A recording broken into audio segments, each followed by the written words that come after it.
ভাবতে পারিনি এত ভালো হবে। আমাকে দেখাও না, আমি নজর দিলে তার পেট খারাপ হবে। উঁচু করে, হ্যাঁ ফ্লাক্স করে।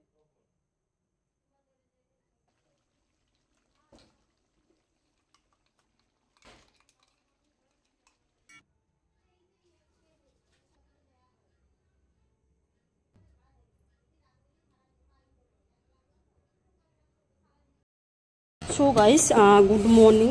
আজকে 27 তারিখ, 27 অক্টোবর।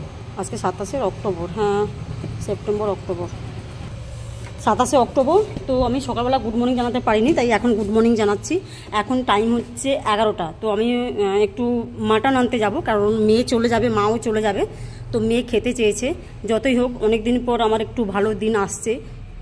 তো যা কিছু হচ্ছে সব মায়ের কৃপাতে আমি মনে করি, আর তোমাদের ভালোবাসায়। তোমরা এত এত এত ভালোবাসা দিচ্ছে তো বলে বোঝাতে পারবো না, বাট এরকম সাপোর্ট করো সঙ্গে থেকেও। তো চলো মাটনটা নেবো, সেটা আমি দেখাবো। মাটন কেনা হয়ে গেছে, মাটন কেনা হয়ে গেছে। অন্য ফ্ল্যাটে কাজে চলে এসেছি, সিঁড়ি দিয়ে উঠছি। এই যে মাটন।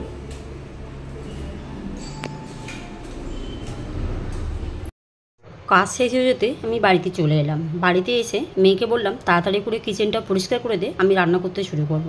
তো সবার ফার্স্টে কিন্তু আমি পায়েসটা বসিয়ে দিয়েছি, যেটা আমার দাদা বৌদি সবাই খুব ভালোবাসে। সবাই ভালোবাসে আমার হাতে পায়েস খেতে। তো পায়েসটা বসিয়ে এদিকে আমি অন্য কাজ করতে শুরু করেছি। তো দেখুন মাটনটা আমি ভালো করে ধুয়ে নিয়েছি। মাটনটা ভালো করে ধুয়ে আমি ম্যারিনেট করতে বসিয়ে দিয়েছি। তো কীভাবে করে ম্যারিনেট করলাম সেটা আমি তোমাদেরকে দেখালাম। তো তোমরাও সেমভাবে ম্যারিনেট করে রেখে দিও। এদিকে ম্যারিনেট করে রেখে দিয়ে এদিকে চালটা নিলাম। চালটা নিয়ে ভালো করে ধুয়ে নিলাম। ধুয়ে জল দিয়ে ভাতটা বসিয়ে দিলাম। ভাতটা যখনই আমার ফুটে এসেছে তখন আমি গোলাপে যে কিছু পাঁপড়ি আর 2-4টে এলাচ সব আমি দিয়ে দিলাম ভাতের মধ্যে। আর একটুকুও লেবু দিলাম। লেবুটা দেওয়ার একটাই কারণ, যে খুব ফ্লেভারটা সুন্দর আসে।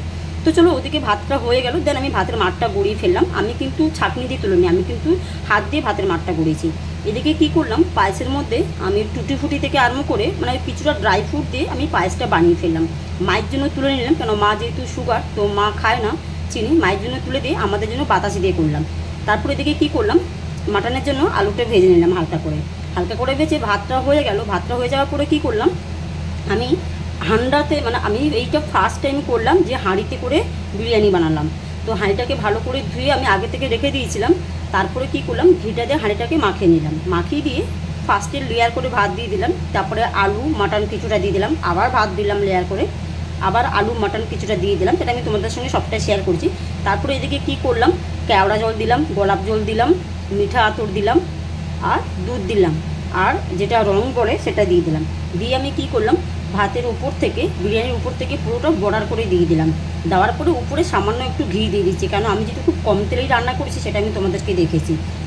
ঘি দিয়ে দেওয়ার পরে একটা ঢাকনা দিয়ে ঢেকে দিলাম। ঢেকে আটা মেখে ভালো করে বর্ডার দিয়ে দিলাম। বর্ডারটা দিলে কি হয়, তাহলে কি ভাবটা বেরোতে পারবে না, ভিতরে সুন্দর একটা ফ্লেভার, মানে ভালো মতন একটা জিনিসটা ভাতটা হয়ে যাবে।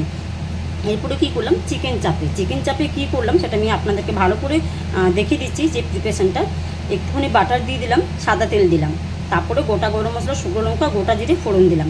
তারপরে কী করলাম, মশলা আদা রসুন পেঁয়াজ সেটা আমি দেখিয়ে দিয়েছি। আদা সব কিছু পেস্ট করে দিয়ে দিলাম। উপর থেকে টমেটো কুচি দিয়ে দিলাম, চিকেনটাকে দিয়ে দিলাম। চিকেনটা দিয়ে কম আঁচে ঢেকে এদিকে আমি করে নিলাম। এদিকে দেখুন আমার বিরিয়ানিটা কিন্তু হয়ে গেছে। ওদিকে ওটা হচ্ছে, এদিকে এটা হয়ে গেছে। ওয়াও, আমি তো ভাবতে পারিনি এত ভালো হবে। তো চলো গাইস, টাটা।